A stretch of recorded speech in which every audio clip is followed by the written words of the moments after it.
A lot of what you guys said already, so let's break it down a little bit more, because ROCCAT had a lot of good things going for them in the beginning of the game, even for me in the draft. Starting from OG side, they start out by banning Azir on blue side, that says a lot, and Yasuo, which led me to think they would go to different picks that they ended up going to.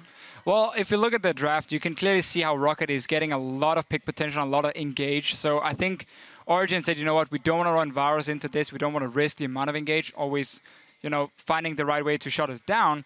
Instead, what they did with the last two picks, the Vayne and the Vladimir, it made that comp look very, as Krep was, very greedy, low wave clear coming in, barely any wave clear, honestly.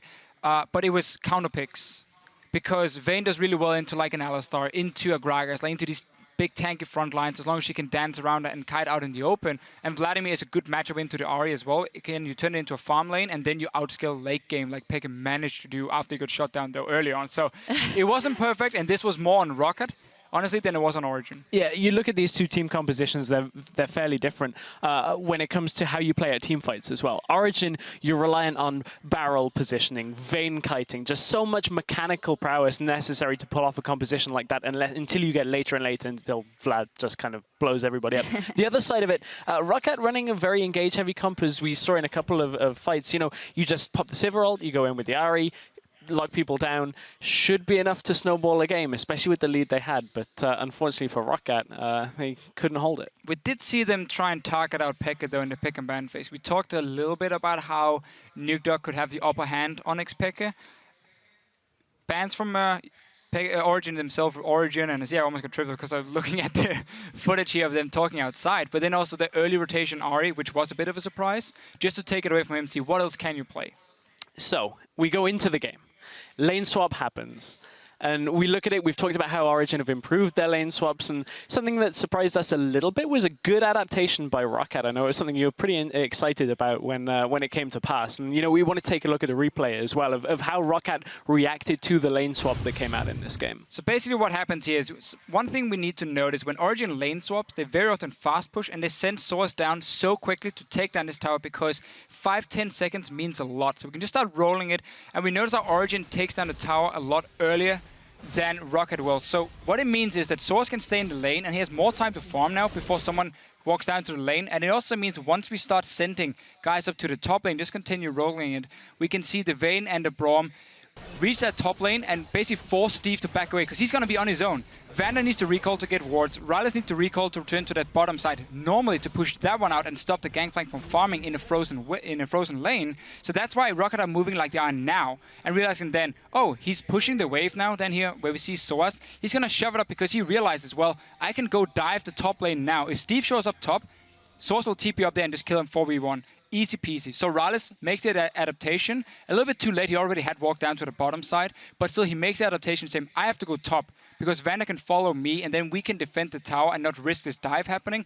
Had Steve gone top lane right there, he would have died instantly. He would have been down on like 5 CS and done absolutely nothing all game. It's very much like Crepo said yesterday. ROCCAT seem to be doing the right things, just in a little bit slow motion. Yeah, and that is very, very, well, pressing. Or if we look at the rest of that game, let's take a look at the team fight that ROCCAT end up winning around Dragon, which is everything you want. You have a team fighting comp, you can go in there and you can win that, and that was a good decision to make. Right, this is the difference between the compositions here. You can see Soaz has tried to set up barrels. The problem is he ends up getting dragged further away from his barrels. We can run this fight on, and there's just so many issues here. Vlad's still pushing mid. He's trying to make sure that there's no counter push that comes out after this, but look at how fast Soaz is from everything he set up to begin this fight. They get dragged down. Steve comes into the fight, and from here, Niels is never going to be able to kite this early on. He doesn't have the damage, doesn't have the mobility to stay alive in this fight, and ROCCAT, with a far simpler composition to run in this situation, just get the advantageous fight. And a lot stronger at this point in the game here on the side of ROCCAT. Not sure why Origen would even look for a potential fight. They probably just want to sneak the dragon and just try and get out of there, but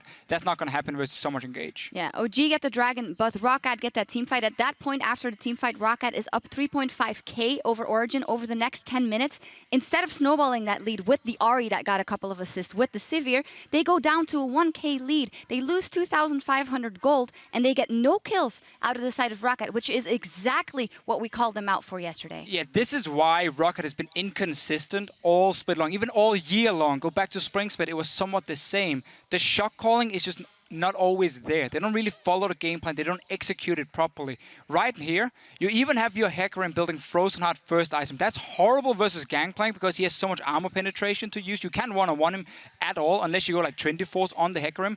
So instead, he goes Frozen Heart. That tells to me, okay, he's ready to dive. They have so much engaged. They're ready just to push down 2 lanes at once, dive with the Hecarim and the rest of the team because to run over them, Ari can one-shot a target. What happens? They go back, they sit and say, oh, you know what, Origen, you know, that's a top lane wave you can take. Oh, there's a bot lane wave, take that one as well. Oh, you want to ward the Baron? Yeah, that's okay. We don't really need that Baron anyway. For 10 minutes. And you have so much engaged. I mean, that's insane. Yeah, randomly you find NukeDuck going bot lane when the rest of Origen are top pushing 2 towers. 2 towers. Yeah, the 2 towers from it. With just while ROCCAT were ahead with a comp that wants to snowball off a mid laner, that, you know, just looking for a pick. Very strange stuff out of ROCCAT. Great early game adaptations, great early team fights. Very strange slowdown. Yeah, and even in the end, of course, we mentioned the mechanical prowess of OG coming into this game in the late game team fights. Some things like Mithy on Braum, just so close in so many instances. You were ripping about that. Mithy is right now trying to challenge Yellowstar as much as possible as the best support in Europe. And he's just showing up. He showed up in the final. He's showing up now. His Braum pick, I mean, it's ban-worthy.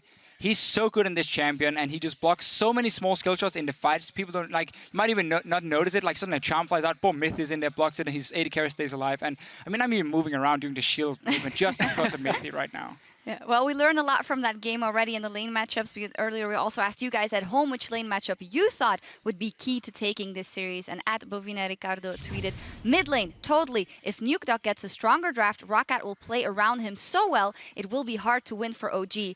Well, he was pretty fed on Ari at the 20-minute mark. Yeah, I think he was 0-0-6, got a lot of assists off there, had a Rabadon's death cap as well. They pinched the champion pool of Peke in this game, and he persevered from ROCCAT not pushing. Pinch it even further, force him to you know, get pushed in on that Vladimir. I think Peke could have gone to something like a Twisted Fate if he wanted the extra wave clear, was clearly happy to go, however, for scaling. But most of all, we're going to have to see if ROCCAT can fix something when it comes to the macro level decision-making outside of the picks. We'll see. We need to take a quick break as ROCCAT look to come back and tie the series at 1 win apiece. We'll be back with Game 2 in just 3.5. Hello everyone, this is Maurice Dukensider. I'll be your, what's it called, pilot for this airplane. I welcome you to Expargo Airlines and I hope you enjoy your stay. Peke is in so much trouble. He's knocked up, he's charmed. Sanguine's gonna come out and goes, but the barrel! That's 1, that's 2 kills. Niels will be the 3rd. It's just a matter of time. He's tumbling, he's ducking, he's diving, he's charmed. Niels is down. Is it? I've repelled. I'm gonna die, Never mind, dangerous game. Never mind. Not dangerous. Good job, good job. Push. End the game. Really good. No, we can't end. We can't end. We can end. And Origen come away 1-0.